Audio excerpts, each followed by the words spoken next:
మీలో ఎంతమంది కొత్తగా ఒక ల్యాప్‌టాప్ కొన్నారు లేదా పీసీని బిల్డ్ చేసుకున్నారు? అయితే ఈ 15 సెట్టింగ్స్ అనేవి మీకు ఎంతో కొంత ఉపయోగం అయితే పడతాయి. దాంట్లో మొదటిది మీ విండోస్‌ని అప్‌డేట్ అయితే చేయండి. చాలా మంది ల్యాప్‌టాప్‌ని కొంటారు కదా! కొన్నప్పుడు అది మనకి బ్రాండ్ న్యూగానే వస్తుంది కదా! కానీ దాంట్లో ఉన్న పాత విండోస్ అనేది చూడడం అయితే జరుగుతుంది. అంటే దాంట్లో బోలెడన్ని అప్‌డేట్స్ అయితే వచ్చుంటాయి. కాబట్టి మీరు మీ సెట్టింగ్స్‌లోకి వెళ్లి విండోస్‌ని అయితే ఒకసారి అప్‌డేట్ అయితే చేయండి. దానివల్ల ప్రీవియస్ వెర్షన్‌లో ఏవైతే బగ్స్ ఉన్నా, గ్లిచెస్ ఉన్నా అవన్నీ కూడా మీరు ఇప్పుడు యూజ్ చేస్తున్నప్పుడు అవి మీకు ఇబ్బంది కలిగించకుండా ఉండడానికి అవకాశం అయితే ఉంటుంది. సెకండ్ మీరు చేయాల్సింది డ్రైవర్స్‌ని అప్‌డేట్ అయితే చేయండి. డ్రైవర్స్ అంటే graphic drivers, wifi drivers and audio drivers అయితే ఉంటాయి. సో వీటిని అయితే మీరు అప్‌డేట్ అయితే చేయండి. ఇవి అప్‌డేట్ చేయడం వల్ల మీకు ఓవరాల్ గా మీకు బెటర్ ఎక్స్‌పీరియన్స్ చూడడం జరుగుతుంది. దాని తర్వాత మీరు చెక్ చేయాల్సింది రిజిస్ట్రేషన్ పాయింట్‌ని అయితే సెటప్ అయితే చేసుకోవాలి. ఏంటి రిజిస్ట్రేషన్ పాయింట్ అంటే జనరల్ గా గేమ్స్ ఆడుతున్నప్పుడు మనకి చెక్ పాయింట్స్ ఉంటాయి కదా! ఇన్ కేస్ డెత్ అయిపోయినా మనం లాస్ట్ చెక్ పాయింట్ నుంచి గేమ్ కంటిన్యూ చేస్తాం. ఎగ్జాక్ట్‌లీ ఈ రిజిస్ట్రేషన్ పాయింట్స్ అనేవి మన పీసీ ఎప్పుడైనా క్రాష్ అయినా, లాగ్ అయినా, హ్యాంగ్ అయినా సో మనం ఆ పాత స్టేజ్‌కి వచ్చి మనం మన పీసీని యూజ్ చేసుకోవడానికి అవకాశాలు అయితే చూడడం అయితే జరుగుతాయి. దాని తర్వాత మీరు మీ విండోస్ సెక్యూరిటీని అయితే ఎనేబుల్ అయితే చేసుకోండి. విండోస్ సెక్యూరిటీస్ అంటే మనకి మాల్‌వేర్స్ వస్తుందా, ఫైర్ వాల్స్ వస్తుందా, యాంటీ వైరస్ వస్తుందా, సో వీటన్నిటి నుంచి కూడా మనకి సెక్యూరిటీ అనేది కాపాడుతుంది అనమాట. మనకి అడిషనల్ గా బయట నుంచి థర్డ్ పార్టీ ప్రొటెక్షన్ అవసరం లేదు. విండోస్ చాలా స్ట్రాంగ్ ప్రొటెక్షన్ అయితే ఉంటుంది. దాన్ని అయితే మీరు యూజ్ అయితే చేయండి. దాని తర్వాత మీరు మీ డివైస్ ఎన్క్రిప్షన్ అయితే ఎనేబుల్ అయితే చేసుకోండి. ఏంటి డివైస్ ఎన్క్రిప్షన్ అంటే జనరల్ గా మీ ఒకవేళ మీ పీసీ అనేది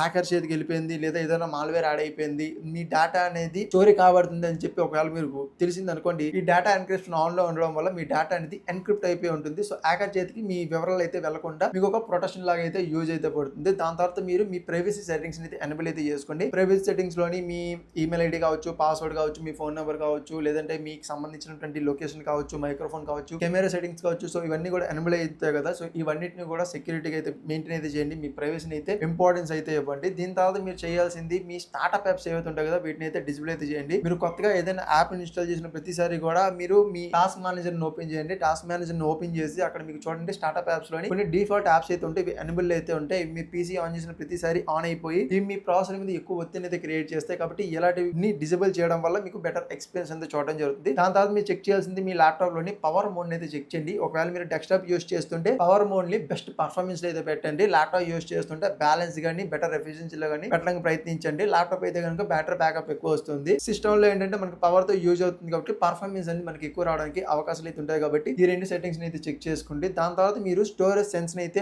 ఆన్ అయితే చేయండి. ఏంటి స్టోరేజ్ సెన్స్ అంటే జనరల్ గా మనం డిలీట్ చేసిన ఫైల్స్ అనేవి రీసైకిల్ బిల్ లోకి వెళ్తుంటాయి. కొన్ని టెంపరరీ ఫైల్స్ ఉంటాయి కదా, ఇవన్నీ కూడా ఆటోమేటిక్ గా ఈ ఆప్షన్ ని ఆన్ చేసుకోవడం వల్ల ఇవన్నీ ఒక టైం పీరియడ్ తర్వాత డిలీట్ అయితే అయిపోతాయి. సో దీనివల్ల మీ స్టోరేజ్ అనేది నిండకుండా ఇది ఒక బెటర్ ఆప్షన్ అయితే అవుతుంది. దాని తర్వాత మీరు మీ డిఫాల్ట్ యాప్స్ ఏవైతే ఉంటాయి కదా వీటిని అయితే సెటప్ అయితే చేసుకోండి. డిఫాల్ట్ యాప్స్ అంటే మీరు తరచుగా యూజ్ చేసే యాప్స్ ఏవైతే ఉంటాయి కదా, సో వాటన్నిటిని కూడా ప్రతిసారి ఆ యాప్ ని సెలెక్ట్ చేసి ఓపెన్ చేసే దానికన్నా అవన్నిటిని కూడా డిఫాల్ట్ గా మీరు సెట్ చేసుకుంటే కనుక మీకు ఈజీగా మీ వర్క్ స్మూత్ గా నడవడానికి అవకాశాలు అయితే ఉంటాయి. ఆ తర్వాత మీరు చెక్ చేయాల్సింది మీ వన్ డ్రైవ్ ఏదైతే ఉందో కదా, వన్ డ్రైవ్ సెట్టింగ్స్ అయితే ఎనేబుల్ అయితే చేసుకోండి. ఏంటి వన్ డ్రైవ్ అంటే మైక్రోసాఫ్ట్ కి సంబంధించిన క్లౌడ్ సర్వీస్ అనమాట. సో దీంట్లో మీకు మీరు ఏదైతే వర్క్ చేస్తుంటే ఏవైతే ఫైల్స్ డౌన్లోడ్ చేస్తూ ఉంటారు కదా, సో ఇవన్నీ కూడా దాంట్లో స్టోర్ అయితే అయ్యి ఉంటాయి. సో మీకు ఎప్పుడైనా యాజ్ ఎ ఫైల్స్ బ్యాకప్ గా కావాలన్నా సరే మీకు ఇది ఒక ఆప్షన్ అయితే అవుతుంది. కాబట్టి ఈ సెట్టింగ్స్ అయితే ఆన్ అయితే చేసుకోండి. దాని తర్వాత మీరు మీ టాస్క్ బార్ ని క్లీన్ అప్ అయితే చేసుకోండి.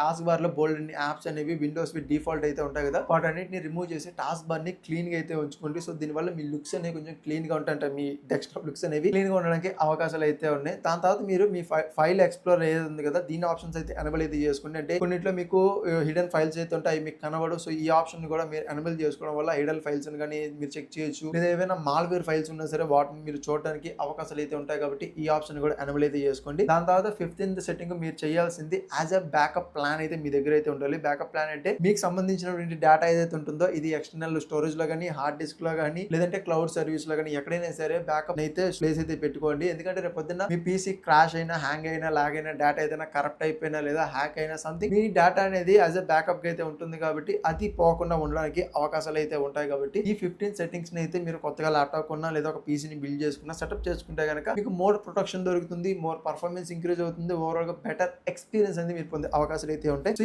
వీటిలో మీరు ఏదైనా ఫాలో అవుతాయి కంటే ఏది ఫాలో అయ్యారనేది కింద డిస్క్రిప్షన్ లో కామెంట్ సెక్షన్ లో కమెంట్ చేయండి. వీడియో నచ్చితే లైక్ చేసి మీ ఫ్రెండ్స్ షేర్ చేయండి. ఇలాంటి మరిన్ని వీడియోస్ కోసం మన ఛానల్ సబ్స్క్రైబ్ చేసుకుని బెల్ నోటిఫికేషన్ యాక్టివేట్ చేసుకుని నేను మీకు మరో వీడియోతో మీ ముందుంటా. అంతవరకు సైనింగ్ అప్. బాయ్.